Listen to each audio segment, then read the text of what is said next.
Magandang araw sa inyo lahat. Ako nga po pala si Miles Ben Angel R. Simpao at ngayon tatalakayin natin ang gender timeline. So, nagsimula ang lahat sa panahon ng pre-colonial. Ano nga ba ang mga lalaki noong pre-colonial? Ang mga lalaki noong pre-colonial ay isang silang mandirigma, nangangaso at mangingisda. Tagapagtanggol rin sila ng komunidad. May mataas na papel sa politika bilang dato o leader ang mga kalalakihan. At on the other hand naman, ang mga babae ay may mataas na respeto. Pantay halos sa lalaki. Minsan, babaylan, tagapayo at tagagamot ang mga babae noong pre-colonial. Meron din silang mga tagapangalaga ng kabuhayan at ari-arian at maaari rin silang mamuno sa komunidad. At sa panahon naman sa Espanyol, ang mga kalakihan naman ng panahon ng Espanyol ay may mga akses sa edukasyon. At yun on the other hand naman, ang mga kababayan ng panahon ng Espanyol ay hindi sila accessible sa education. At ang mga lalaki ay nagiging pangunahing pinuno ng pamilya or haligi ng pamilya, kung tatawagin natin ngayon. Meron silang mga trabaho sa bukid, pangangalakal at sa pamahalaan. Sa mga babae naman, noong panahon ng Espanyol ay nililimitahan ng kanilang papel. Nakasentro sila sa bahay at unti-unti nagkaroon ng edukasyon mid to late Spanish period lamang. Expected maging submissive at ang pangdalagang Pilipina role. At alam naman natin na ang dalagang Pilipina role na dito sa Pilipinas ay talagang dapat kung tinatawag natin ngayon na demure yung mga babae. So, yun ang sa panahon ng Espanyol. Sa panahon naman ng Amerikano ay patuloy ang mga lalaki sa pagiging breadwinner or sila ang naghahanap buhay para sa kanilang pamilya para matustusan ng kanilang mga pamilya at iba pa. At mas malawak rin ang oportunidad sa trabaho at pamahalaan para sa mga kalalakihan.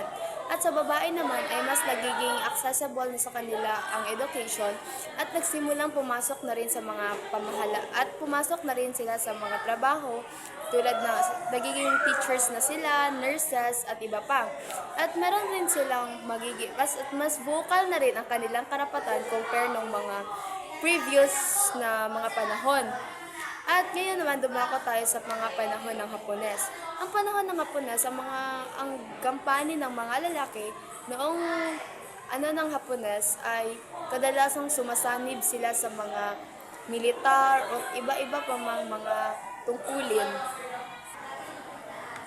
Tagapagtanggol rin sila sa pamilya laban sa mga pananakop. Ang mga babae ng panahon ng Hapones ay nagiging biktima ng pagiging abusive ng mga militar ng mga Hapon. Tulad na lang ng ginagahasa sila or iba pa man ng mga physical na pang-abuse at meron din silang tagapangasiwa ng pamilya habang wala ang lalaki. Iilan ang naging part ng resistance or informants. At ngayon naman ay dumako naman tayo sa pangkasalukuyan na panahon. At lingid naman sa kaalaman natin ang panahon ngayon at ngayon naman dumako naman tayo sa pangkasalukuyang panahon. Ang mga lalaki ngayong pangkasalukuyang panahon ay pwedeng gumanap sa mga traditional female roles or house husband or caregiving na pantay na ang kanilang karapatan at hindi na lang sila nakadako sa mga dapat yung mga lalaki ganito, dapat yung mga babae ganito, dapat yung mga lalaki naghahanap buhay, yung mga babae na sa bahay lang, hindi na sila ganito. Mas naging modernized na yung panahon nila. So, mas malawak ang career at lifestyle choices nila. At sa babae naman ay mas nagiging empowered na ang equal rights na kung ano dapat ang mga karapatan para sa lalaki ay dapat pagkarapatan na rin para sa mga babae.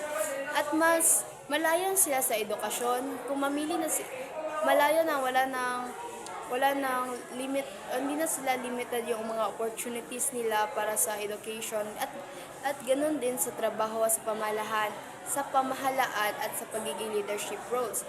Pwede na sila mag-STEM, mag-politics compared noon na limited lang yung education na para sa kanila. So, at doon po nagtatapos ang aking reporting. Sana po may tutunan kayo sa akin. Again, my name is Miles Bin Angel Arcipao, and this is topic is for gender timeline, and thank you.